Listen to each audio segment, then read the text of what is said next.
Welcome, everybody, to a brand new episode of Shattered Legacies Deep Dive. So, since the last episode, I've had one thing in my mind nonstop, and that was the Cyratin Empire's Navy. So, in today's episode, originally I was going to do one of the other factions. I decided against it. We are doing the Shattered Legacy, the Cyratin Empire's Navy. All of the ship classifications and the general roles of each and every single vessel. So, as always, grab a drink, grab a snack, get comfortable, because this is likely to be a long episode.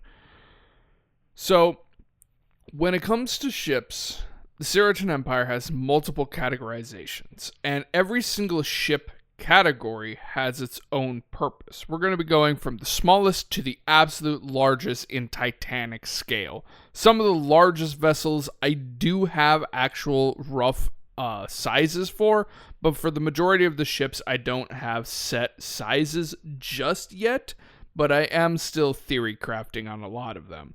Now I actually need to go to one of my pages in my notepad. There we go. Okay, so at the very smallest ships, we have our fighter crafts, and these are known, and there's two different types of ships. These are the interceptors and the corvettes. Now, normally, a corvette is a larger ship, somewhere between a frigate and a destroyer. However, in Shattered Legacies, specifically the Cyratin Empire, they decided to make a corvette a fighter craft. Why? I have no idea. So, what is an interceptor? Well, an interceptor does exactly as the name entails. It is an interceptor. Basically, these things are roughly around the size of a modern-day fighter craft. So think of any fighter craft that is used by any country. They're about that size. Usually piloted by 1 to 2 crew members. In very rare situations for heavy interceptors, they can even have 3 crew members in total.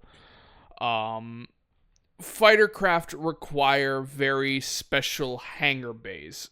Both fighter craft do require very special hangar bays. As a result, it's not until we get to the really big ships will we see an instance where two of these fighter craft are on the same ship. Both require a hangar bay to house them. Obviously, that's how a fighter craft works. Fighter craft also are not capable of long-distance void travel, i.e. several light years. You know, one important detail, and something that a lot of sci-fi experts have brought up, is the logistics of fighter craft in a void battle. Because typically, when it comes to void battles, they're oftentimes in the thousands, if not hundreds, tens of hundreds, thousands of miles in size. I completely botched that. They're sometimes in the tens of thousands or even hundreds of thousands in size. And, 10,000 miles could be seen as relatively short distance in void warfare. So it brings up the question of the logistics of these things when they have to travel such an incredibly long distance, and they could end up just getting shot down before they even get close to the enemy ships. Well, the Cyratin Empire has kind of solved this through the use of a special technology known as skip jump drive. Now, before I can truly get into this, I need to get into FTL as a whole. Proper FTL doesn't really exist, like in Star Wars, where the ship, or I guess maybe not Star Wars, maybe like Star Trek or something, where it all of a sudden just accelerates and turns into a little blink of light off in the distance of space. That type of thing doesn't exist. Technically, FTL does exist. For anybody who isn't into sci-fi, what is FTL? Faster than light. Faster than light travel, or FTL travel. So, the majority of factions use something known as interstellar highways, and basically, they're wormholes. Now, in real life, wormhole travel isn't really feasible. This is based off of what I remember from a science talk a long time ago, but basically, wormholes are generally relatively small and very unstable. which means you could be halfway through the wormhole and all of a sudden it just becomes completely unstable and collapse, and then I don't even want to know what the hell would happen to you at that point. I can't even think what would happen to you. So, in order for us to have some form of wormhole travel in real life, we would have to find a way to create our own wormholes and make them stable for the duration of the transit. Well, in Shattered Legacies, interstellar highways is a wormhole. The entrance and exit are at fixed locations within reality. And basically you can go through it and it shoots you out into the other side. And basically the way that a wormhole works is, think of it like this. You have a piece of paper on a table. And let's say the left side is where you are and the right side is where you want to go. And in between that could be hundreds of thousands of light years. Now, the important thing about 1 light year is that 1 light year is the amount of time light takes to move from that location. So 1 light year is a single particle of light has to travel for 1 full year to reach that location. And keep in mind, a particle of light is moving at light speed. Theoretically, the fastest speed anything can achieve within, reality. And so what a wormhole does is you take both of those sides of a piece of paper and you fold it into a big U. Suddenly, the point that you're at and the point you want to go to are so much closer. And the gap in between each of those sides of the sheet, that's the wormhole. So essentially, you are technically going faster than light. It would take light several hundreds of thousands of years to reach where you are to where you want to go, and you're capable of going it in a fraction of the time. Now, is your actual momentum, your speed, going light speed?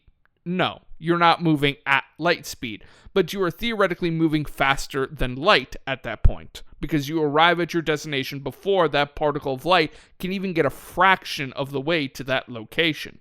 And that's how a wormhole works. It basically warps and bends space so that the entry and exit points are closer than they otherwise would be.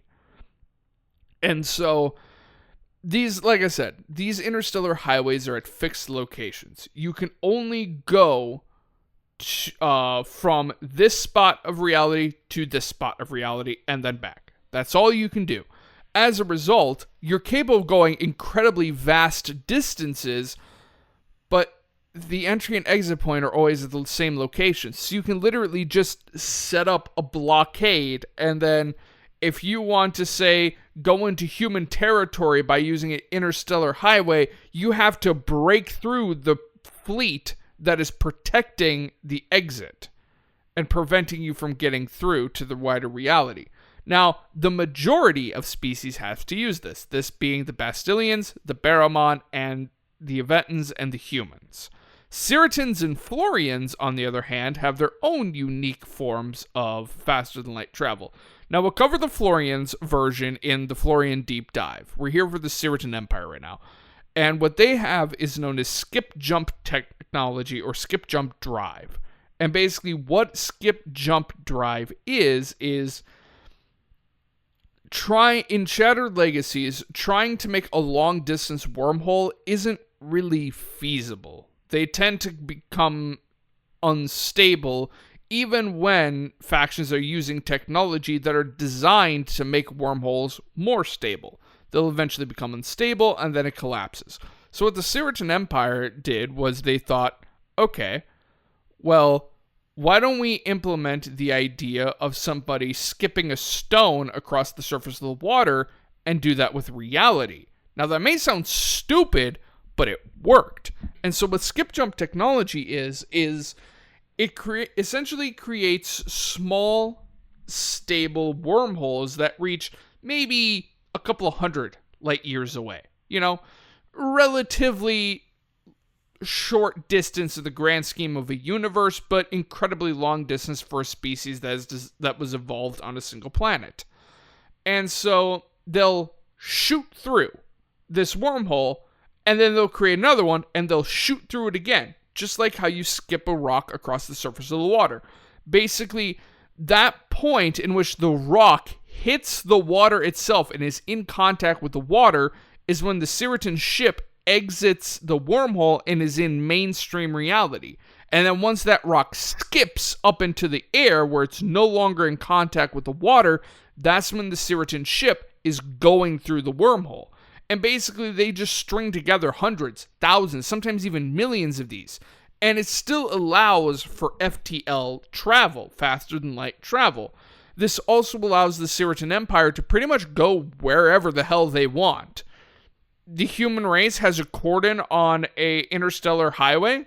It doesn't matter. They can literally just go to the other side of the solar system that they're in and just ambush blitz them from behind. Because the Cyratin can go wherever they want. And this is one of the reasons why the Cyratins are so powerful. But again, the Cyratin Empire is essentially anomalous. They're capable of doing things that the majority of other factions simply aren't. The Florians understand science far better than Cyratins do, but the Cyratins have repeatedly violated the laws of physics and reality. As a result, something like skip-jump technology is possible for them, but not really feasible for other species. It's not to say that the humans don't understand how it works, but they just don't really have the means of replicating that type of technology. And typically, when they try to get a skip-jump drive, the Cyratins usually scuttle the ship before they can get anywhere near the drive itself.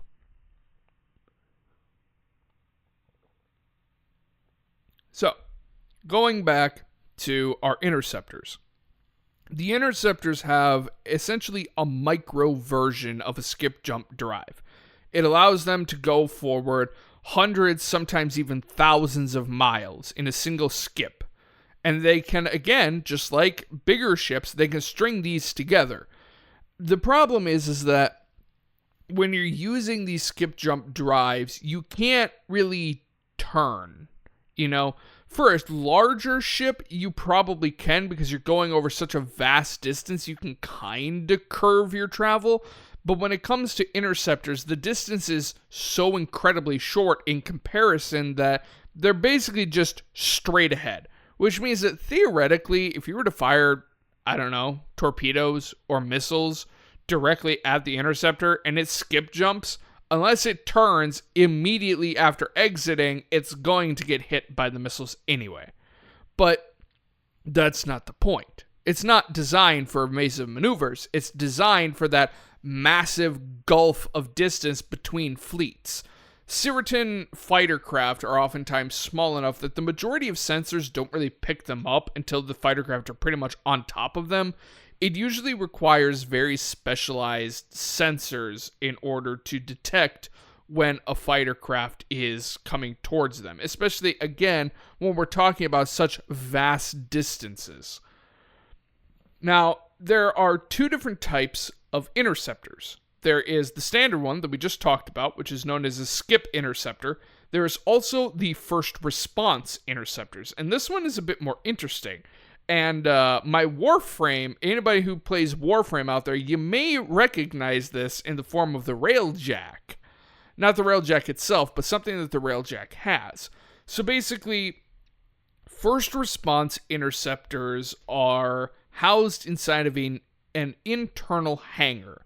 And the hangar itself doesn't have a direct access to the void. It's not just some big-ass door that's in the side of the ship. It has no access from the outside. Now, you may question, well, how the hell did it get back in there? Well, you'll find out here in a second, so calm your horses. But so, these hangars are hyper-reinforced to make sure that they don't pose a significant weak point. Obviously, it's still going to be a weak point. It's a ginormous fucking room that, there's structural bracing there, but it's not enough. Like, if something penetrates through the hull and enters that room, there is nothing that's going to stop it. But so, this hangar is directly connected to corridors that go all the way out to the very front of the prow of the ship. And basically, the front prow of the ship is honeycombed in these corridors. And there could be 50, even sometimes 100 of these corridors.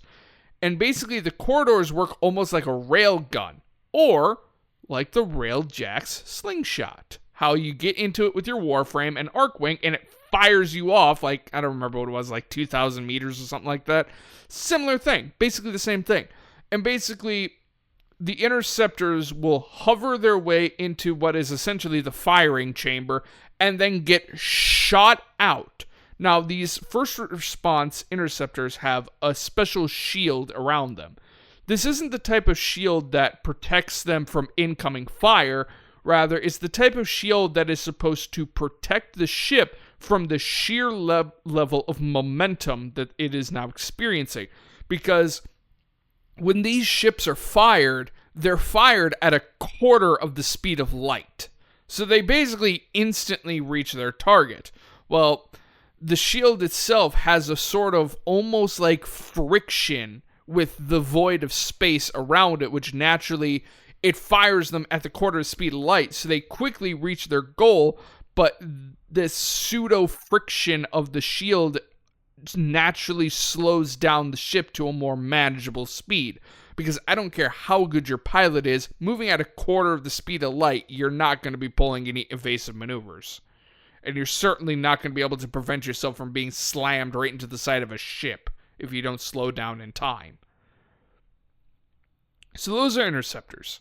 And interceptors, like I said, they're designed to intercept either incoming munitions or incoming fighter craft from enemy ships, or even as escorts for corvettes, which is a great segue into corvettes themselves. Corvettes are roughly twice the size of an interceptor. They're very bulky, they're fairly slow, but they have a huge cargo bay for their primary munition, which is missiles. They are, well, maybe not missiles isn't the correct term, maybe bombs. They're designed as bombers.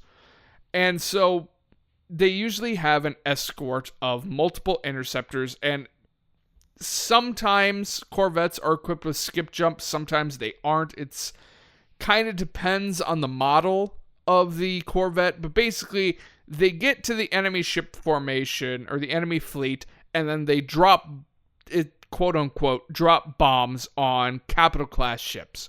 Now, the way that the Cyratin Empire categorizes ships is frankly bizarre, because no other faction does it like this. But you have fighter craft, you have light ships, which is, they're not super powerful, but they're plentiful. Then you have capital ships, and then you have flagships, and then you have ultra heavy ships. Why the Cyratin Empire categorizes it like this is unknown. It's a little wonky. If I'm being honest, it's old lore. But anyway. So it's designed for anti-capital. They primarily will go after the light ships in order to deal with them. However, some corvettes will be loaded with anti-capital bombs in order to deal, maybe not killing blows, but definitely crippling blows. They can do some serious damage. And they're oftentimes crewed by around 5 to 10 crew members in total.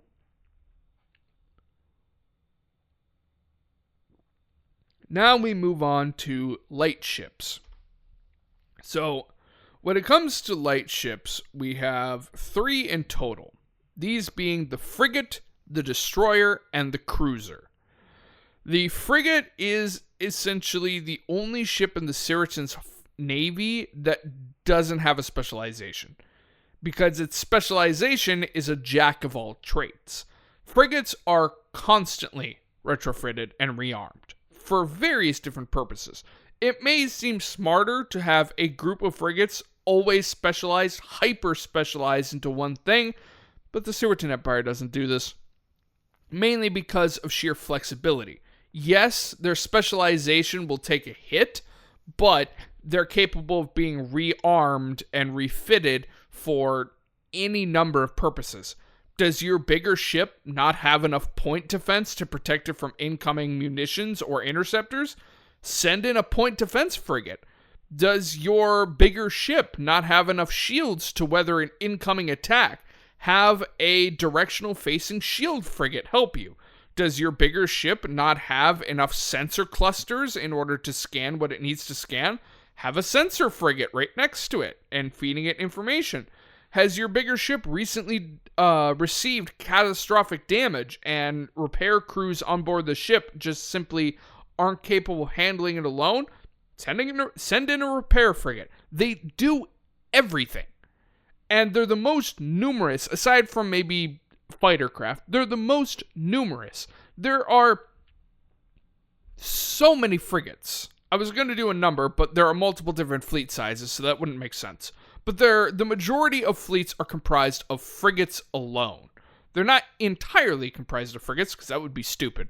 But frigates are used for everything other than pure offense. Frigates usually don't have cannons or lance arrays on them. They're not designed to deal damage. They're designed to protect and for utility rather than to attack. And frigates are probably the last ship until we get to the proper big ones that we have a size comparison.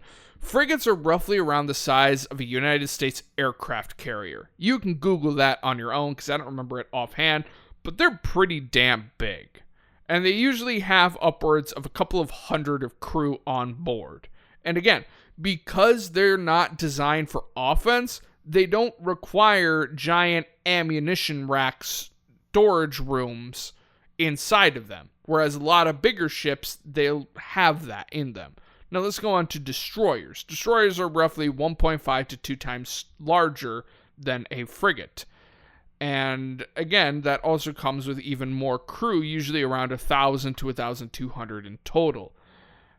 Destroyers are primarily designed as missile and torpedo boats.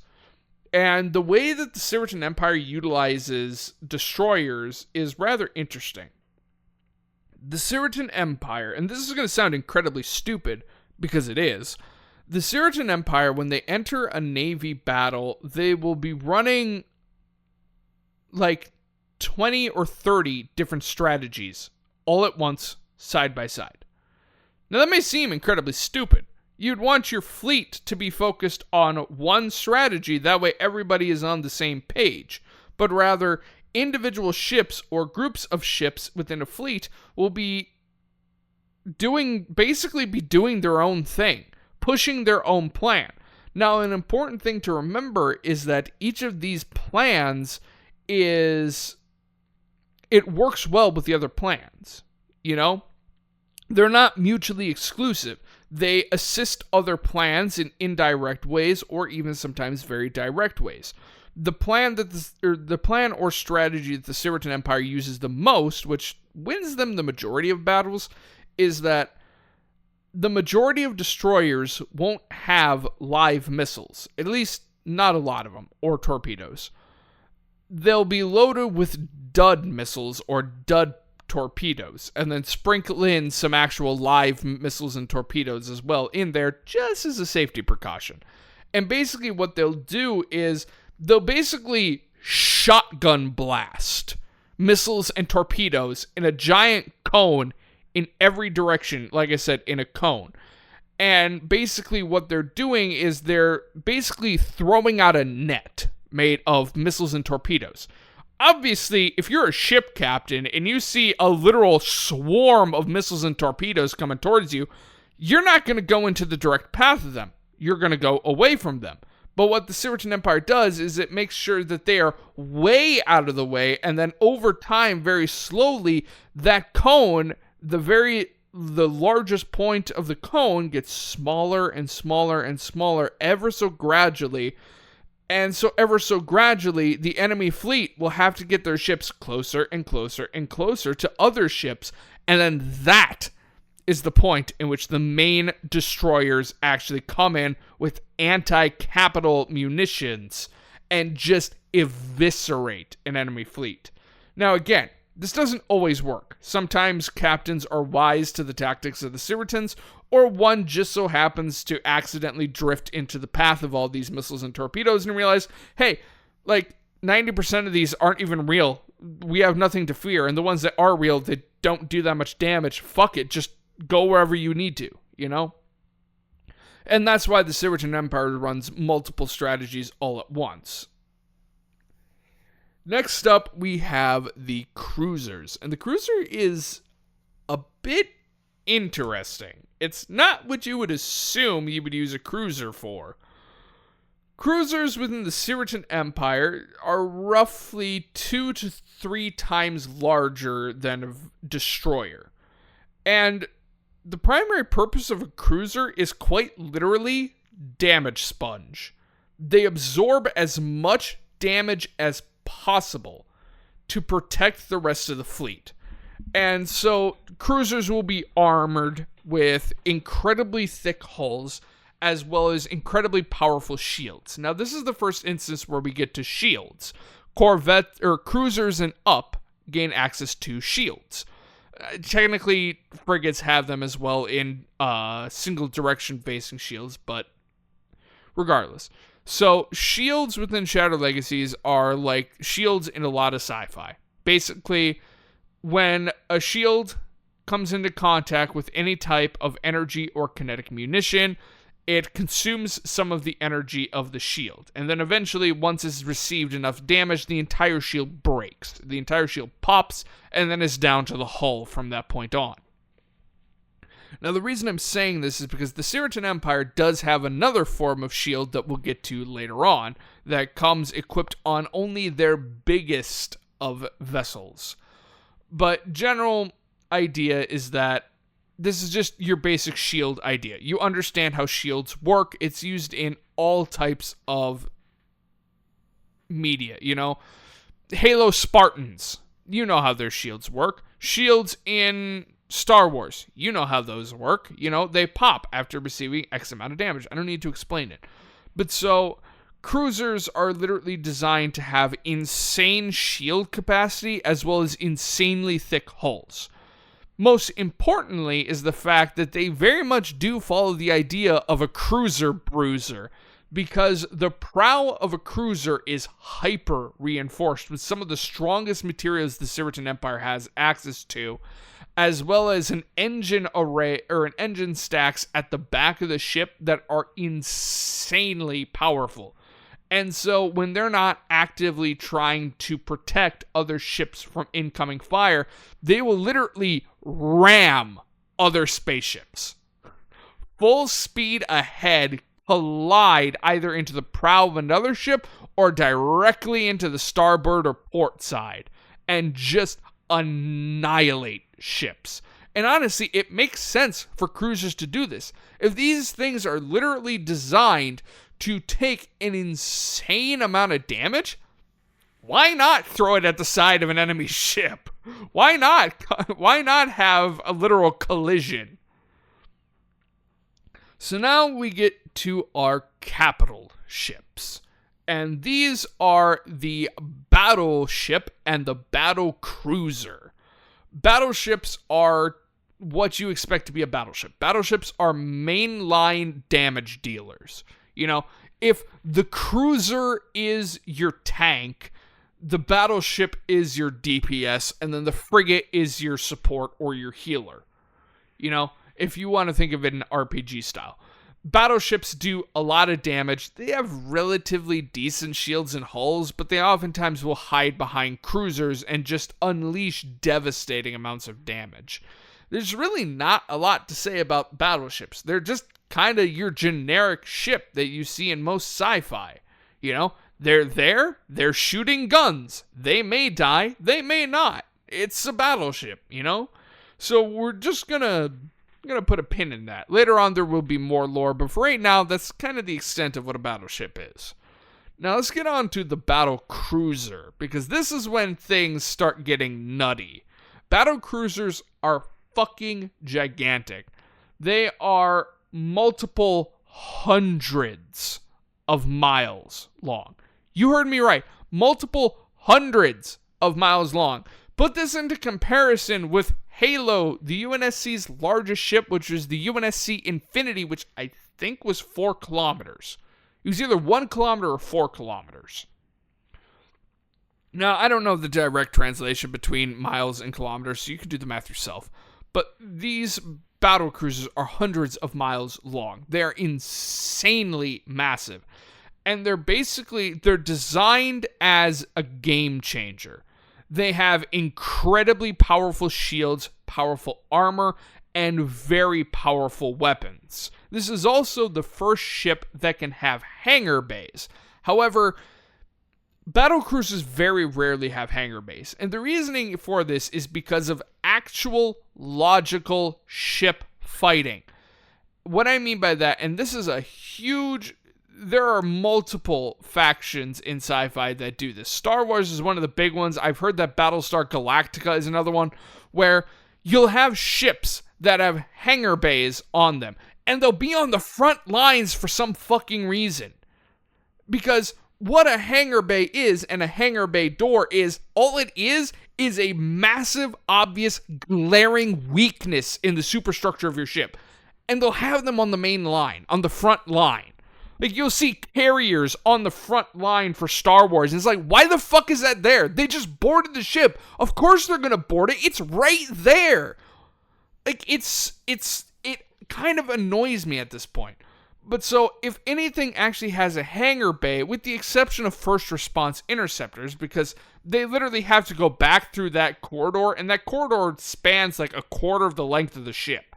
So it's like, even if you get a really accurate pilot, it's very unlikely that you're going to sink a missile all the way down there. There aren't Luke Skywalkers in Shattered Legacies who can just sink a missile or a bomb down a long-ass corridor straight to the reactor, or in this case, the hangar bay.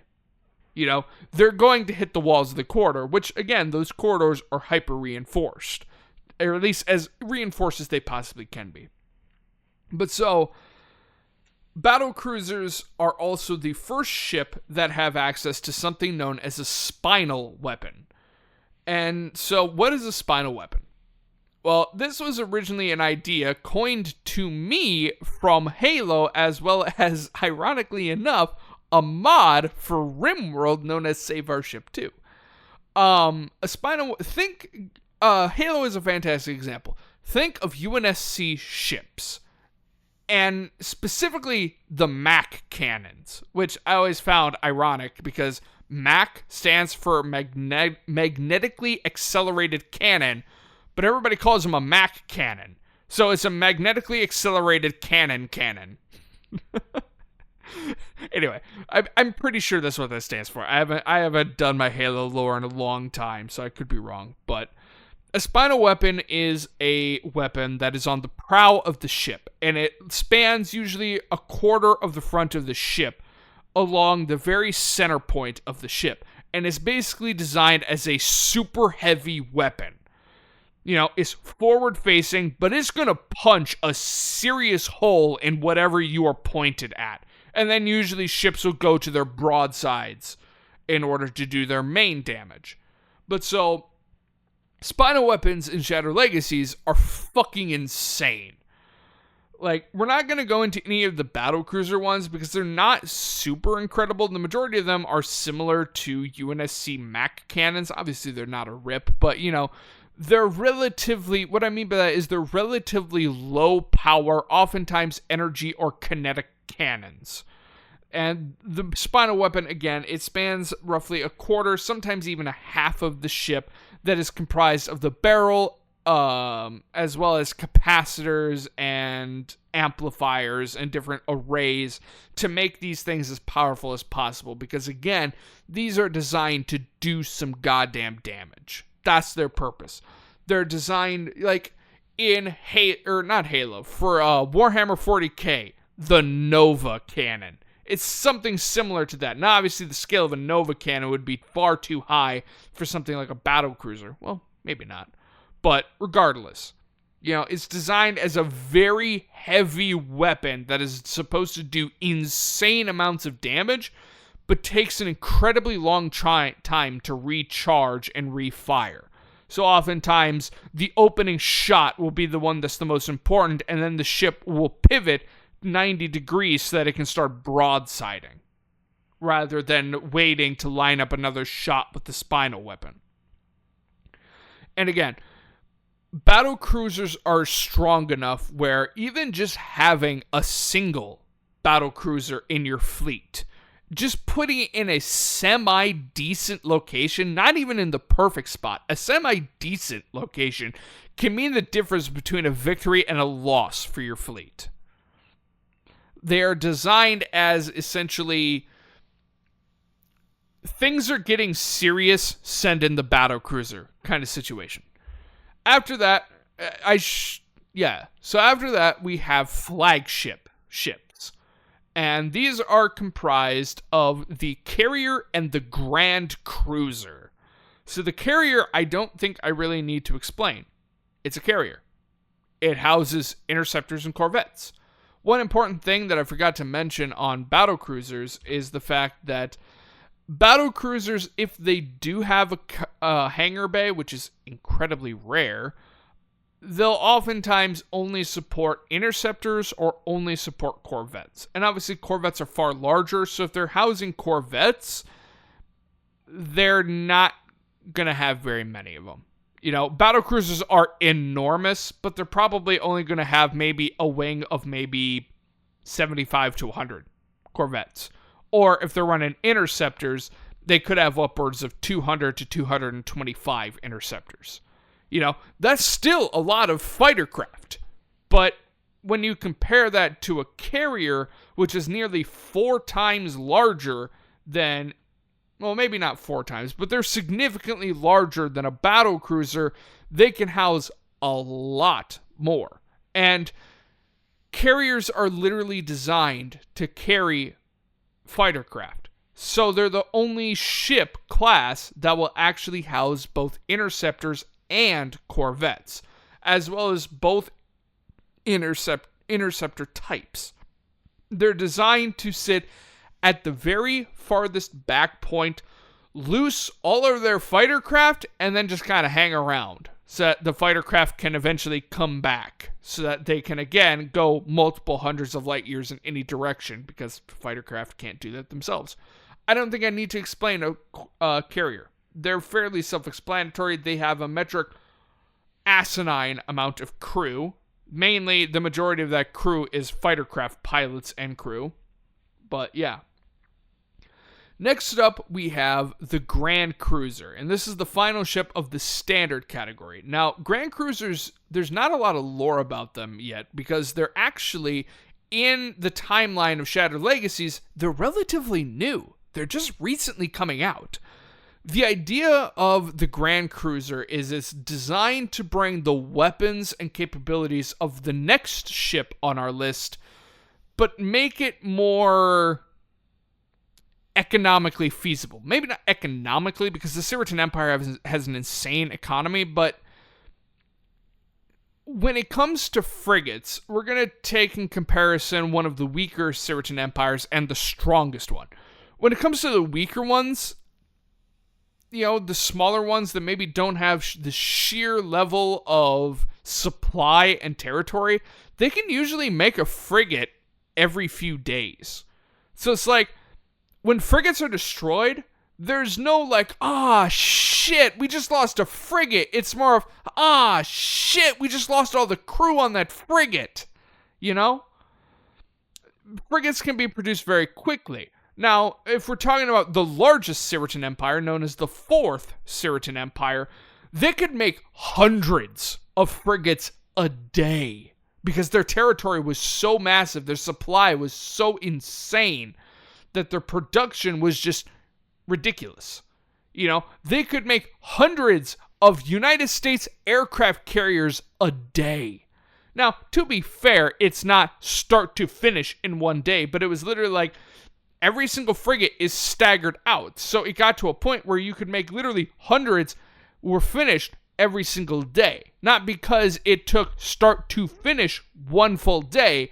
It took them like a year to construct a frigate. But they could pump out a fully finished frigate, a couple of hundred of them per day. That type of situation. Then you compare that to something like a carrier or a battle cruiser or a grand cruiser. Those things are so insanely massive. They require very, very specific types of resources. Some of them are fairly rare. The Cyratin Empire, it wasn't really feasible to make multiple or even just one per day. They take so damn long. Like, a single battle cruiser can take 100 years to construct. So you might have one every if you're lucky, if you have a dry dock that can support multiple battlecruisers being made, maybe 25 every couple of days. And that estimate is counting the fourth Cyratin Empire, the biggest one. They're incredibly expensive and incredibly time-consuming in order to make these things. Then you get to carriers and battle cruisers, and it's just, they're so much larger. Now, we actually do have a legitimate length for a Grand Cruiser. It is the largest of all Grand Cruisers, but it's still a Grand Cruiser. It is significantly larger than the rest of Grand Cruisers. It is known as the HMS Eye of Avarice, and it is specifically the personal ship to the Cyratin Emperor. The big head honcho in charge has his own private Grand Cruiser that he just kind of sails around in every once in a while. But so, the Eye of Avarice measures out at a total length of around 1,500 miles or 2,400 kilometers. It is a monumentally massive ship. This thing is ridiculously sized. Let me take a drink real quick.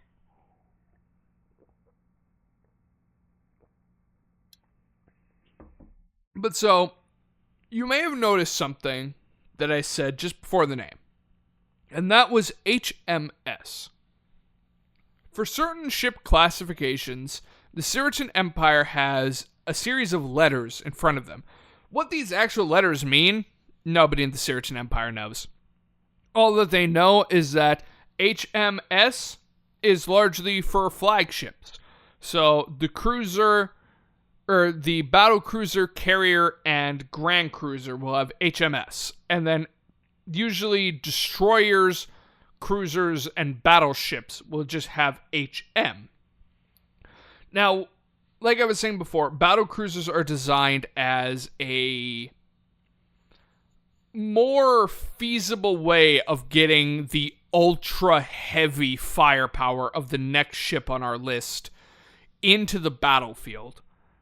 And this next classification of ship, they're so insanely rare that for any faction to have even just one is considered like you are the ultimate civilization. The Cyratin Empire has 6, because of course they do.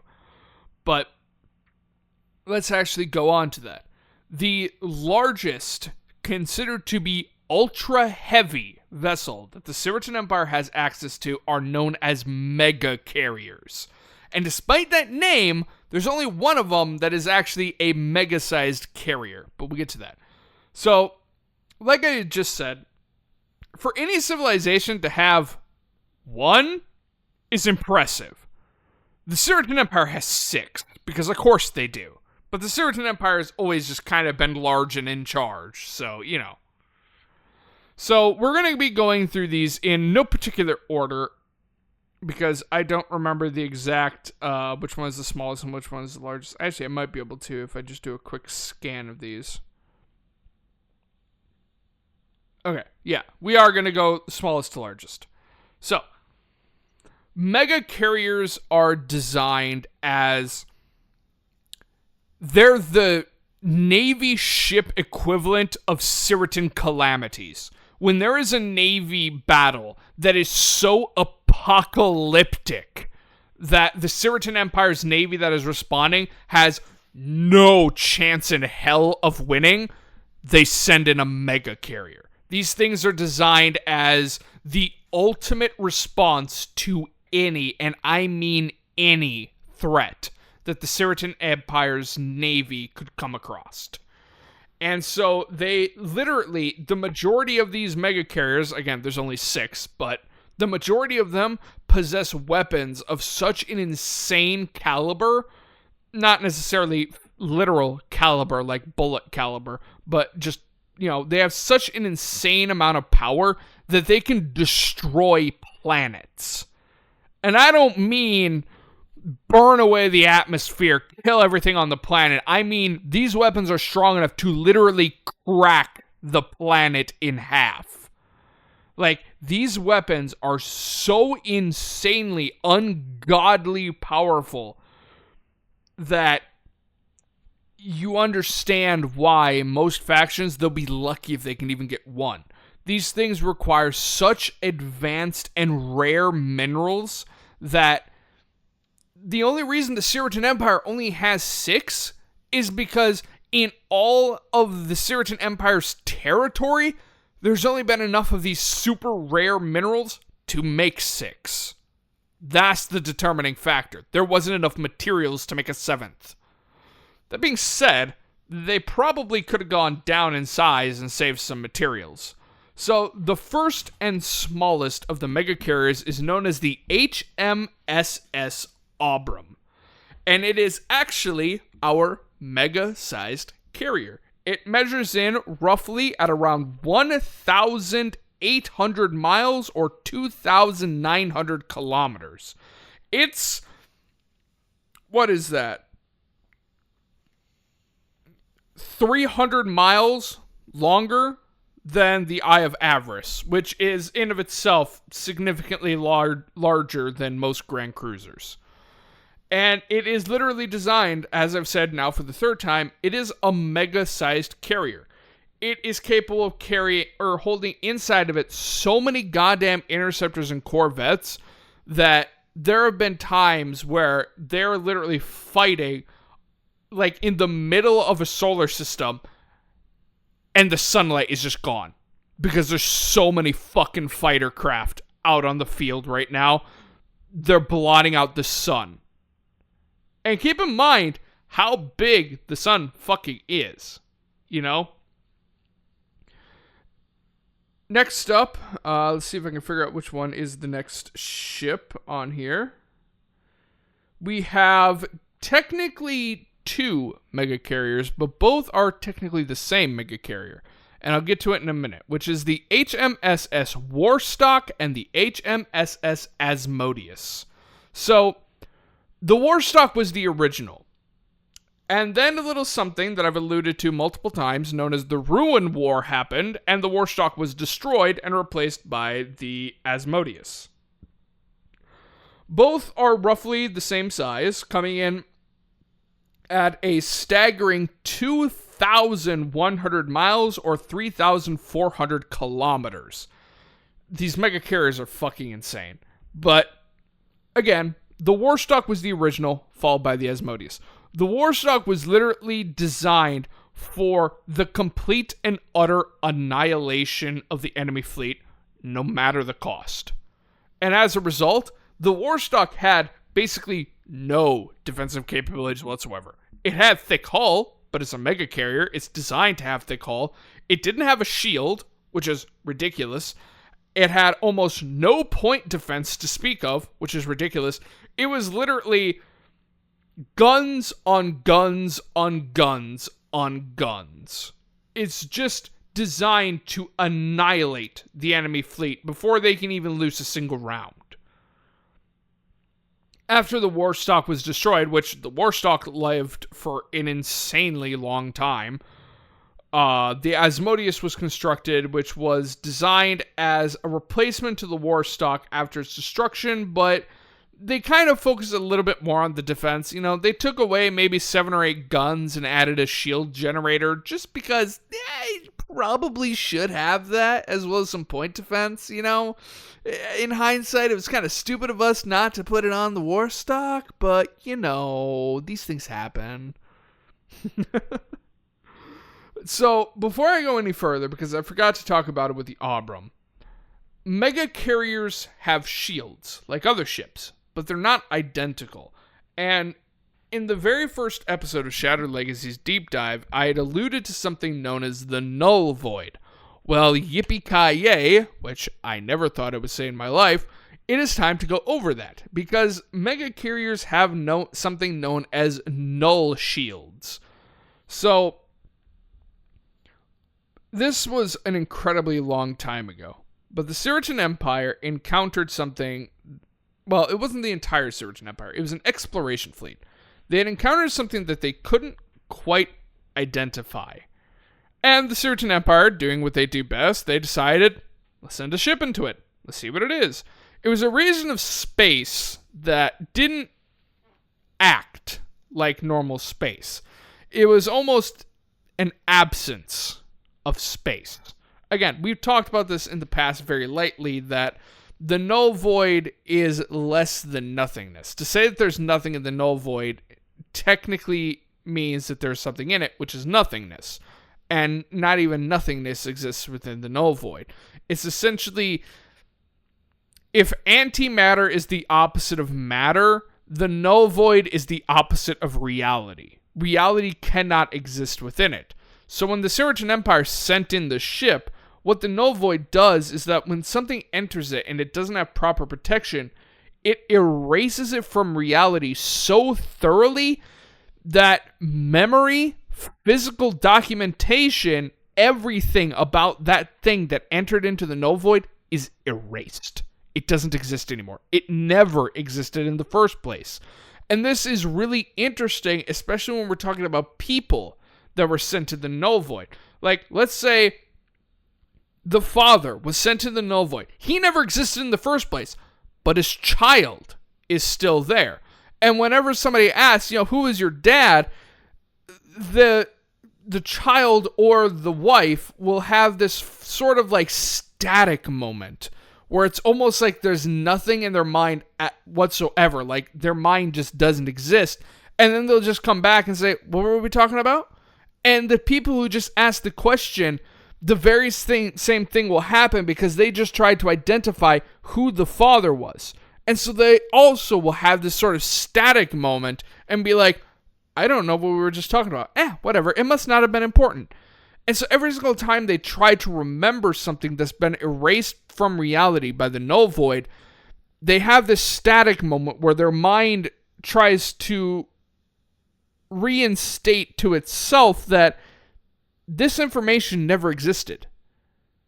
But you would obviously think this would cause insane amounts of strain on the mind, especially for the person themselves, because there's something missing there. But the way that the null void weaves this altered reality is that it gently pushes them away. So unless somebody directly asks them, they'll have that static moment and then forget. Otherwise, it literally never comes across their mind as something being like, it never occurs to them that this is something that they should think about. Like, they'll think, okay, I have a mother, but it will never, throughout the entirety of their life, occur to them, well, who is my father? Did I have a father or did I have a second mother? It'll never occur to them. And so, basically, the Cyratin Empire threw this first ship, and it ceased to exist. And the crew of the primary ship, they forgot. And they were like, there's this weird anomaly. I wonder what it is. Send a ship in there. Let's find out. There's this weird anomaly here. I wonder what it is. Send a ship in there. And they did this until almost the entirety of the fleet was gone. And they started sending reports back to the Cyratin Empire requesting for reinforcement ships to come. And then this confused the hell out of the logistics system of the Cyratin Empire because they were like, well, wait a minute. There's no fleet in the Cyratin Empire that would leave under strength. But we have clear records that say this fleet left under strength.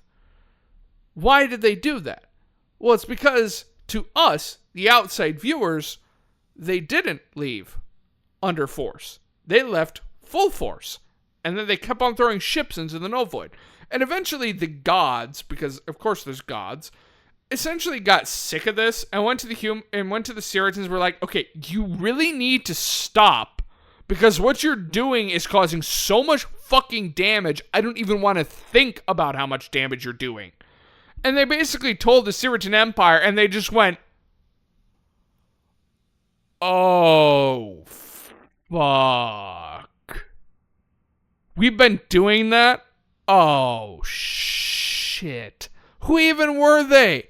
They existed? And then, of course, they had that static moment, and they were like, wait, what happened? Because of course. But so, basically, the Cyratin Empire got an inkling that something had gone wrong, even after being told multiple times by a god. And they created a monument known as the Monument of the Lost. And it's by far, the Cyratin Empire has a lot of monuments. The Monument of the Lost is by far the most important to the Cyratin Empire. Because obviously they don't have names. Those people never existed, only they did exist at one point. I know, this is kind of confusing. But so the monument is there on the crown, or on the throne world, and it's basically a salute to anybody who was lost in the null void that we don't even know existed in the first place.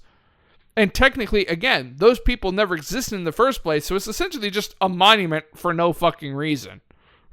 But the Cyratin Empire are so insanely protective of this monument that it's like, in terms of things that must be protected at all costs, it's the Cyratin Emperor and the royal family, followed by the Monument of the Lost, followed by the crown, the capital, and throne world. That's how important this monument is to the Cyratin Empire. Wow, that's pretty. So, basically, the Cyratin Empire kind of got an inkling of what the null void was at that point, although, again, they still didn't remember the things that they sent into it. And Cyratin Empire, doing what Cyratin Empire does, they broke the very fabric of reality and the laws of reality and created null shields, which is basically the null void itself made into a far more safe form that is now a shield that protects our ship. And so the way that the shield works is it is literally trillions upon trillions of small hexagons. Each hexagon is technically its own individual shield, and it covers the entirety of the ship in a massive bubble.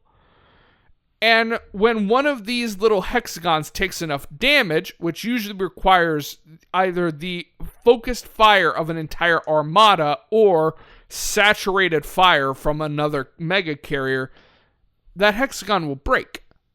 But the entire shield won't break, just that singular hexagon. And the hexagons that are directly adjacent to that hexagon will be perfectly fine until they break.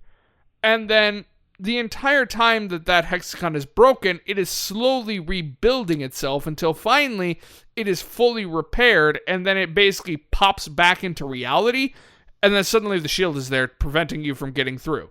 And the thing about mega carriers is that not only do these shields require a truly asinine amount of fire to get through just one layer of the shield of these null shields, the Aubrem is the smallest of all mega carriers. It has 2 layers of null shields, as well as the hull of a mega carrier, which means it takes a ridiculous amount of saturated fire in order to actually get to the hull of the ship and start damaging it.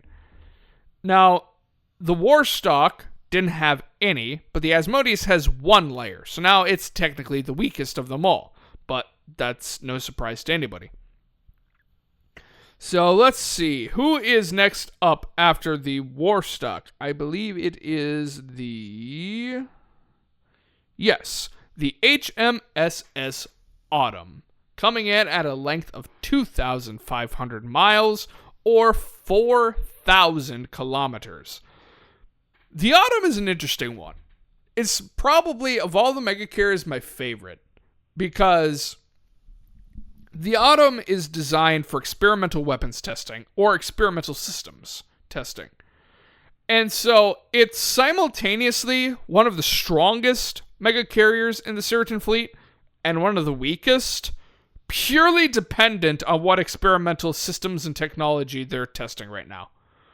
And the thing is that this experimental tech has a bad habit of just spontaneously exploding because somebody put coupling A in the wrong place, or bolt 43 was not where it was supposed to be, or something went wrong. But the Autumn is constructed in such a way that the entirety of the superstructure of the ship is braced to high hell, which means that any damage that the Autumn sustains, no matter how catastrophic, no matter how violent of an explosion it is, it's localized. So, like, if they're testing a spinal weapon, and the entire length of the spinal weapon explodes because something went wrong, the rest of the ship is perfectly fine.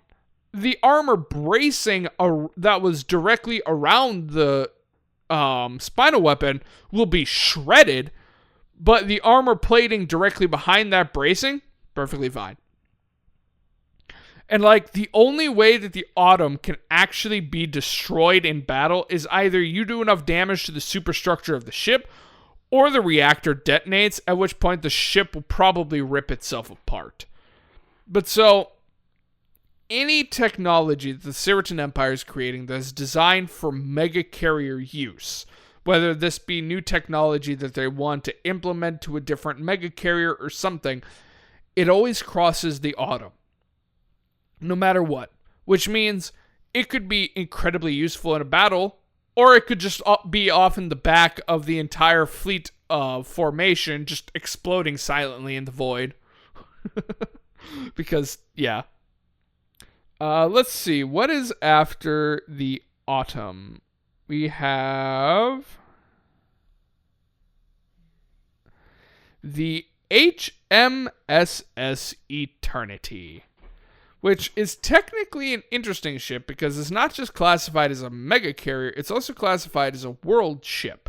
And its purpose is planetary evacuation, coming in at a very impressive 2,700 miles or 4,300 kilometers. I should note that we haven't been going over the height of every single ship, largely because there isn't one. The Eternities is ridiculous. It's basically like a giant oval.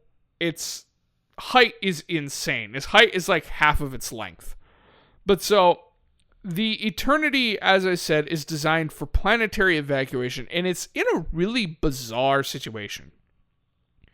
It is constructed and maintained by the Cyratin Empire, but every single faction in Shattered Legacies has agreed that any faction that attacks the Eternity, no matter the situation that is currently occurring, is immediate grounds for total war against that faction. Because the purpose of the Eternity is, yes, it was created and is maintained by the Cyratin Empire, but it is not bound to the Cyratin Empire. It is bound to all sentient life within reality. And so basically, if a faction is getting attacked and they need a large population of a planet to be evacuated for any reason, they can contact the Eternity and ask, hey, can you come and evacuate our people?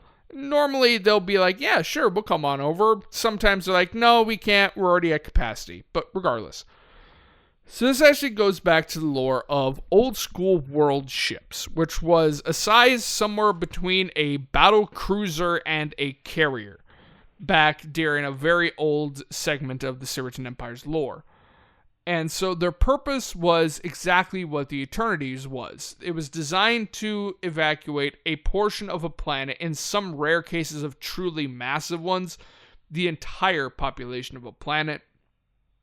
But these ships were incredibly inefficient. You know, they were always overpopulated, far too many people on the ship. You know, if they even had hydroponics facilities, they could never keep up. The ships were constantly required to get reinforced or resupplied from other ships non-stop. You know, the life support system could just barely keep up with the amount of breathing individuals that was on the ship. They were wildly inefficient. They were designed for a purpose that they were not, or they were built for a purpose they were not designed to handle. And so the majority of them ended up slowly getting decommissioned because they weren't worth the amount of resources that were being pumped into them. That is, until a very specific world ship simply known as the Eternity. This was by far the most efficient out of them all, which isn't saying a lot, and the Cyratin Empire, for whatever reason, decided to simply decommission it rather than disassemble it like it did with all of the other world ships. And at a later date, they basically gave it one hell of a tune-up, turning it into a mega carrier. And it still holds the same philosophy.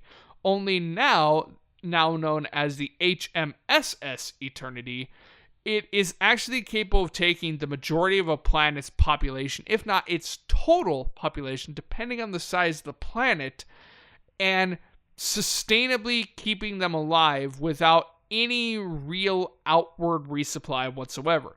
It has multiple hundreds of decks dedicated towards hydroponic facilities. It has more than enough space and cabins for the entire population of the world to live comfortably. It essentially has its own Las Vegas inside of it, you know? It has its own new Las Vegas Strip, you know? I mean, it's way safer, but you get the general idea, you know? It's basically like a cruise ship, like you would find in the real world, only designed to hold an entire planet, you know? The life support system could easily handle double its maximum capacity. Like, it's literally designed to ferry entire planetary populations to other planets and just keep them alive no matter what, as long as it's not attacked.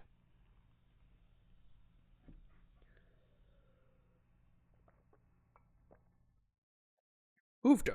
Thank God we're almost done, because my throat is getting absolutely destroyed right now from this. Good Lord. I just got done with streaming not that long ago before I started recording this. After that, we have the big boy itself, the second largest of all mega carriers and by far the most legendary of them all, known as the HMSS Judgment of Dawn. The Judgment of Dawn was a relatively interesting and one-off job. It is almost entirely plated in solstite. The majority, in fact, all of the other mega carriers are plated in corrodium, which means it has this brilliant golden shine to it, which is so ironic and perfect for its name. Again, the Judgment of Dawn. Because what is dawn? Dawn is the color of gold. It's the color of light coming across the land, you know? So it makes sense. The Judgment, however, is designed for fleet-wide defense. Fleet-wide defense. Fleet-wide defense. So, the way that the Dawn works, or the way that the Judgment works, is the entire front third of the ship isn't technically connected to the ship. It's capable of popping off. And you can kind of think of it similar to Overwatch Reinhardt's shield. Basically, the first third of the ship will disconnect from the remainder of the ship and turn into a massive shield frame, at which point a massive energy field will cover the whole damn thing. And it's so massive, it can cover the entire fleet forward-facing. And the entire fleet can just very comfortably, evenly distanced apart. Nobody's too close. If one of them gets destroyed, it's not going to reactor death chain effect across the whole damn fleet. Everyone's at nice arm's width away from one another and can cover the whole fucking fleet. It's ridiculous. And make no mistake, the Judgment of Dawn isn't just for defense. It has some of the most advanced offensive capabilities. Like, compared to the Warstock's got nothing on the Judgment. The Judgment, a single lance shot from one of its lance arrays can cook away the atmosphere of a planet in one strike. Its primary lance batteries, not even its spinal weapon, which technically is the shield, but its primary lance batteries are capable of destroying the planet itself. Like I said, cracking the planet. All of the other mega carriers require the use of their spinal weapon, which again is an ultra heavy weapon in order to crack planets. The lance batteries on the broadsides of the Judgment of Dawn are capable of cracking the planet. It's insane how much firepower this thing has. And I don't know if I've said it yet, but it comes in at a truly astonishing 2,800 miles or 4,500 kilometers. Now then, yes, that is just 100 miles larger than the Eternity, but let me really put this into perspective for you of just how fucking massive this ship is. The United States, coast to coast, east coast to west coast, is roughly 2,800 miles or 4,500 kilometers. The Judgment of Dawn is the size of the fucking US. It can literally blot out the sun for an entire continent. It is fucking bonkers how massive this ship is. And we haven't really talked about null shields recently, but the Eternity has 4 in total. It's fairly tanky. Like, it's going to take a lot to get through to this, and it makes sense because it's harboring refugees. The Judgment comes in at a staggering 8 layers. It's literally indestructible. Never once. There's been a total of 4 Judgment of Dawns across all Cyratin empires, which, by the way, we're the current one in the timeline of Shattered Legacies. We're on the 33rd Cyratin Empire. Only 4 have ever been made, and 3 of them weren't destroyed in battle. They were destroyed either due to a technical difficulty. One was destroyed via sabotage. Like, this thing is so tanky, it has never fallen in battle. No ship has even gotten past the 4th layer of null shields before. It is ridiculously powerful. Now we finally get to the final mega carrier, otherwise known by its secondary name of Continental Cruiser. This thing is so much bigger than the Judgment. And we just got done saying that the Judgment is the size of the United States of America. This is the HMSS Imperium, coming in at a literal staggering 5,600 miles or 9,000 kilometers. This thing is insanely massive, and its purpose is simple. Non-Cyratin civilization suppression. It was designed for one sole purpose. Basically, during the 32nd Cyratin Empire, the humans went hard on the Cyratins. Like, it was a stalemate that was so mind-boggling that the Cyratin Empire couldn't even process it. And so they decided to respond in the normal way anybody would respond. We're going to make a mega carrier and throw it at them. Because we can. And the Imperium was designed to literally suppress any other civilization that is thrown at it. It is the only mega carrier out of all of them that is capable of operating independently from a fleet. It doesn't need a fleet with it in order to do its job. It certainly wouldn't hurt to send in a fleet, but it doesn't need it. You know, the Judgment of Dawn, yes, is powerful, but it's also vulnerable to a certain extent. Because, so we haven't talked about energy production yet, and I realize I probably should have done that when we were talking about the Abram. So, the way that the Cyratin Empire produces power is via reactors, as well as Dyson spheres of truly ridiculous size. The Cyratin Empire have created Dyson spheres around stars, around galaxies, and even around universes before, that just produce everything that they need. But Dyson spheres are obviously capable of only producing so much power, and so the Cyratin Empire had to think of something else. And so they created 2 very, very fancy reactors, a third one that is just now coming out, and one that is relatively interesting. So the first iteration of reactor after fusion, and keep in mind that Shattered Legacies doesn't follow mainstream laws of physics. So like, I'm pretty sure the reactor I'm about to say, I'm pretty sure it's after fusion in terms of how complex and how feasible it would be, but I'm not positive. That being a neutronic reactor, basically using the power of neutrons in order to create an insane amount of power. But eventually the Cyratin Empire just wasn't really capable of keeping up. They needed something better. And so they created something that violates the laws of physics so goddamn thoroughly that to call it what it's named, plasmite, isn't justifiable. Because it's not a plasma. Plasmite, nobody can identify. Because again, it was one of the creations of the Techno-Jackson, which immediately means nobody fucking understands how this thing works. Plasmite simultaneously, in the very same instance, is in a solid, liquid, gaseous, and plasmic state of matter. Nobody knows how it does this. How can something be a solid, a liquid, a gas, and a plasma all at once? I don't know, but plasmite does it.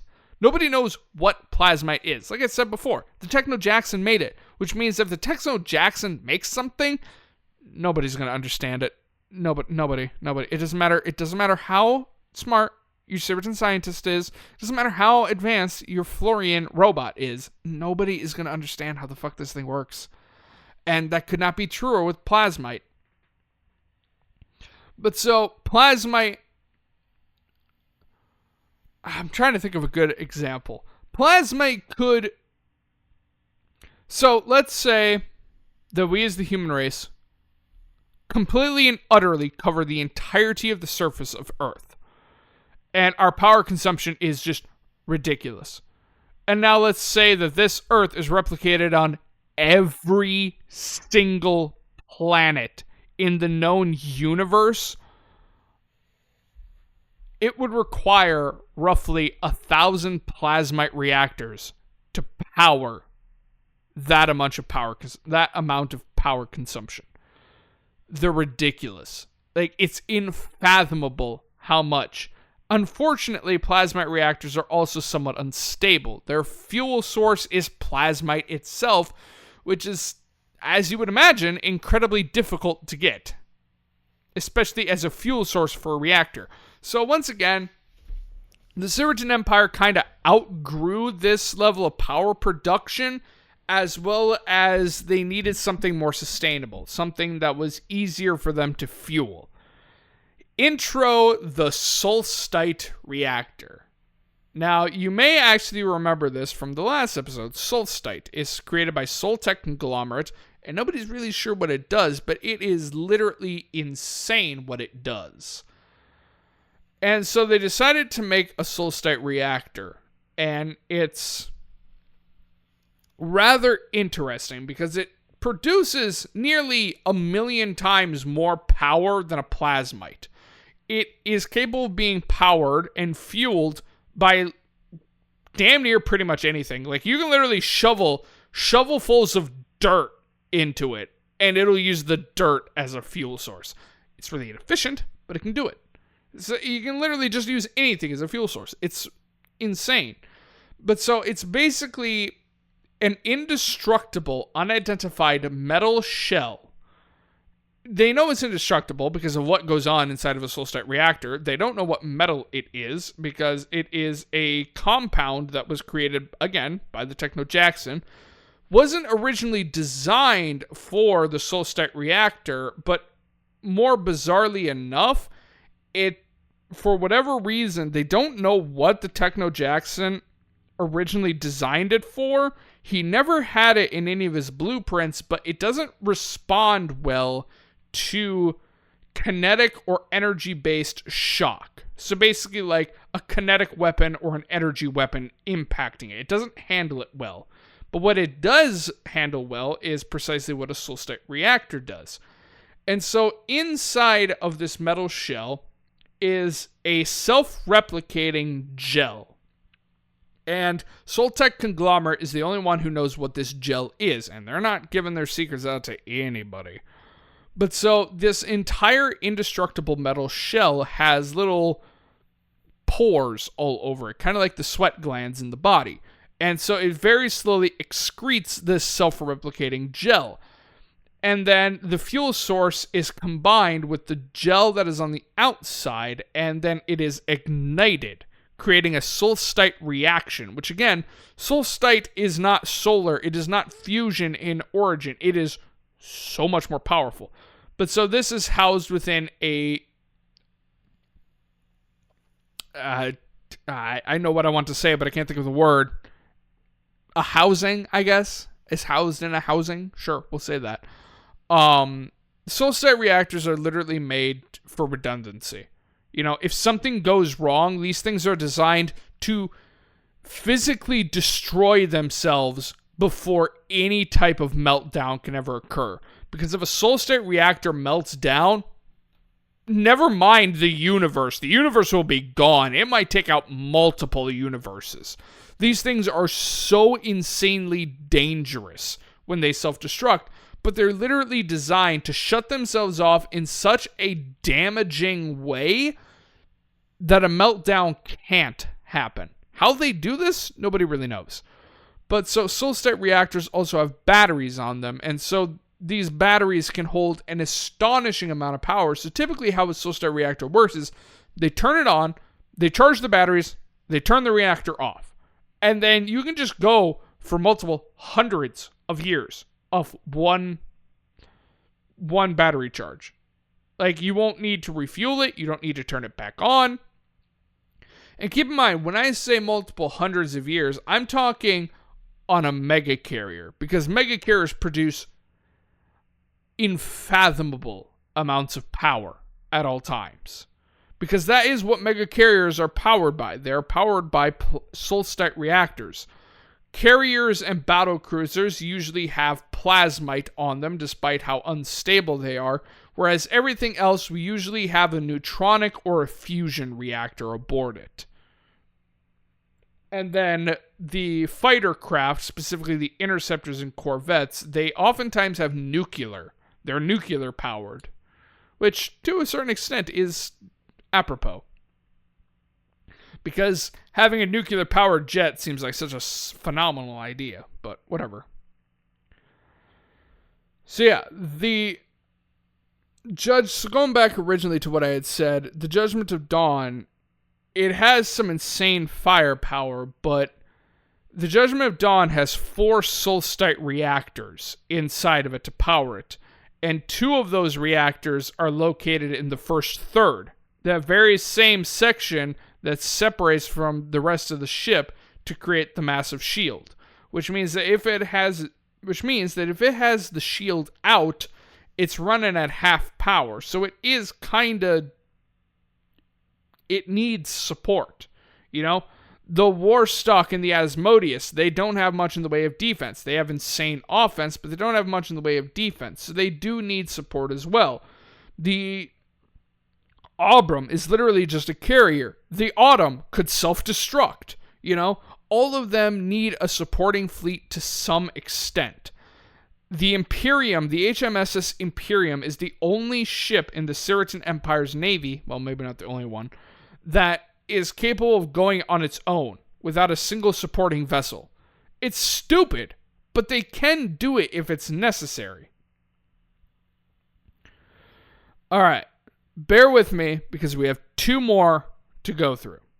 One of them is technically a planet, and the other one is a ship of just...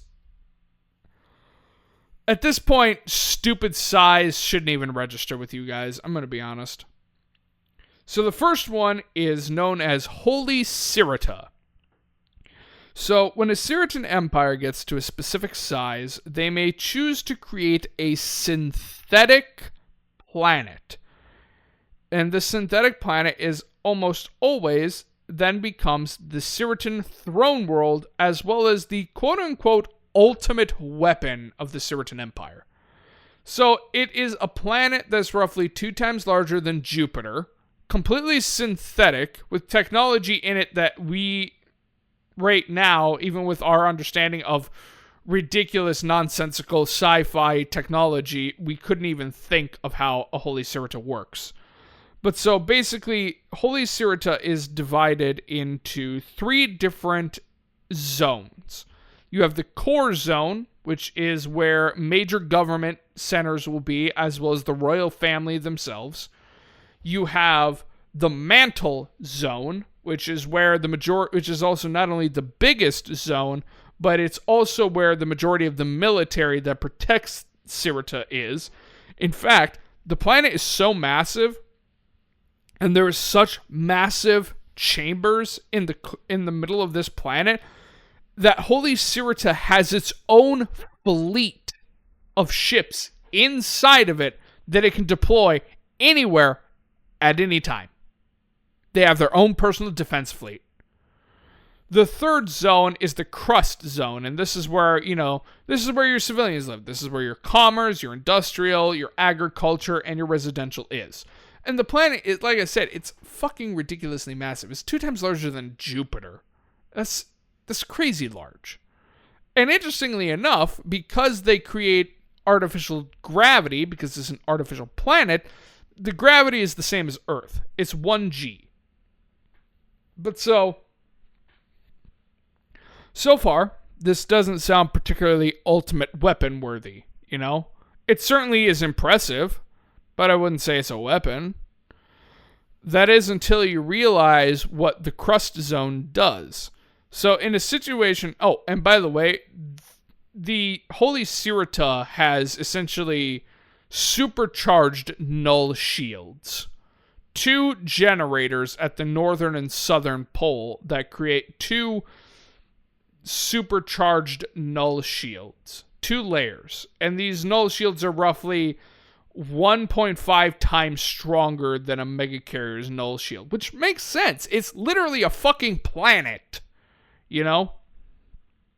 I suppose I should probably say the diameter of the equator, spanning a rough estimate of 1.7 million miles or 2.8 million kilometers. I don't actually remember if that's twice the size of Jupiter, but regardless, that's its length.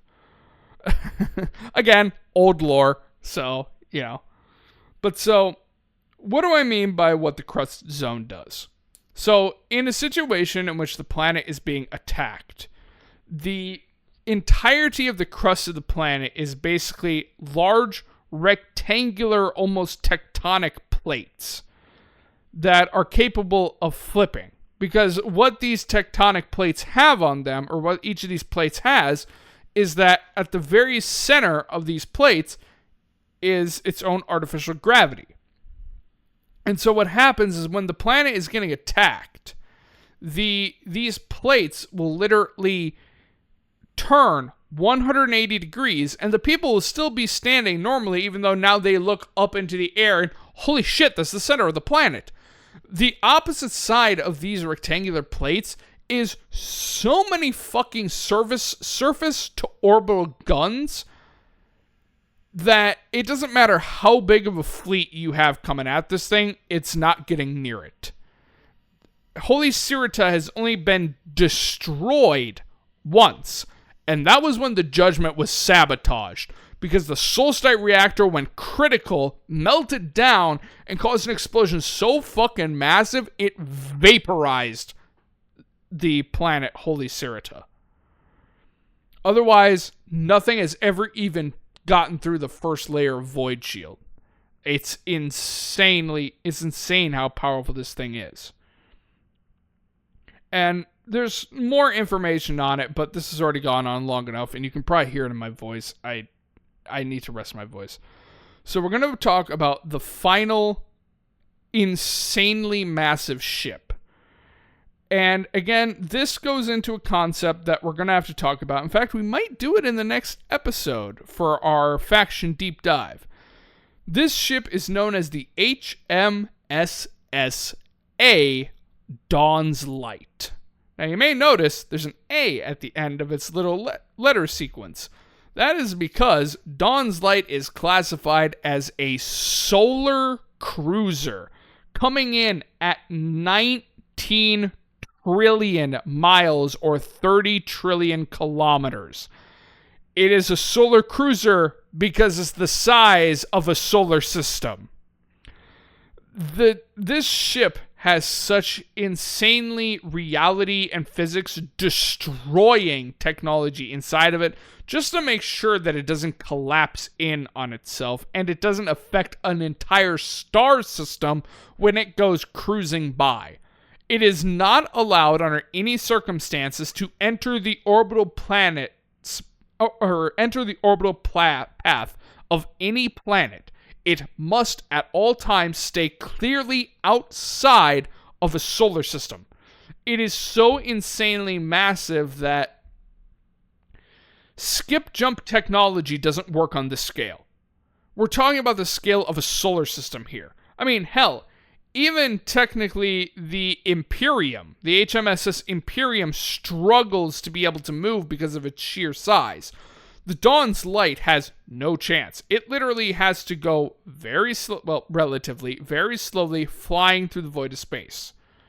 It does technically possess its own true Star Wars-like FTL.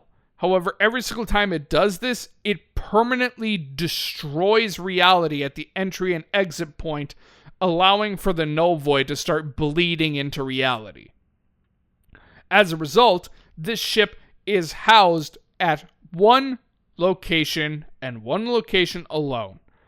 It is designed to suppress something known as Plague Fleet Leviathan, which is a member of the faction known as Blight Plague. And we'll get into Leviathan at a later date. But I forgot to talk about the power production of Holy Cyratin. It has a total of 5 Dyson spheres that power it, and one of them is a universe-sized Dyson sphere that powers Cyratin. It has so much goddamn energy consumption, mainly because of the surface-to-orbit defense arrays on the opposite side of the crust. But Dawn's Light, it runs purely off of a new type of reactor that's only recently come out, which is kind of surprising considering it's a relatively old ship. And this is antimatter reactors. Now, antimatter technology is something that is just recently coming out for the Cyratin Empire, and it just puts Solstice to shame. Like, we can't even begin to give a numerical value for how much power just one Solstice reactor gives. Like, we could put a single Solstice reactor on Earth the way that it is right now with our current technological level, power it up to full charge on the batteries, and never turn the damn thing on again. The battery would literally last our current level of technology to the end of time itself. That's how much power this thing produces on one charge. We could literally keep the lights on across the fucking globe, turn us into a Christmas tree to the end of time, and we would never run out of power. And now think what an antimatter reactor can do if it's in Shattered Legacies, even better than a Solstice. It's just ridiculous. Dawn's Light also has a total of 30 null shields around it, and it should be noted that because of the sheer size of Dawn's Light, these null shields are actually weaker than Holy Cyratin's, but still stronger than a standard mega carrier. Okay, I'm going to call the episode there. There's obviously a lot more information to talk about when it comes to the Cyratin Navy, but my voice is absolutely ruined right now, and I still have to record another video here later tonight. For you guys, it would have been yesterday's video. For me, it's tomorrow's video, because I don't plan correctly. So yeah, I hope that you guys enjoyed this episode. I need to sit down and relax for a little while. But yeah, I hope you guys enjoyed this episode of Shattered Legacies Deep Dive, and I hope you guys are looking forward to next Tuesday's episode, where we are most likely going to be talking about the Blight Plague. So until then, guys, See ya.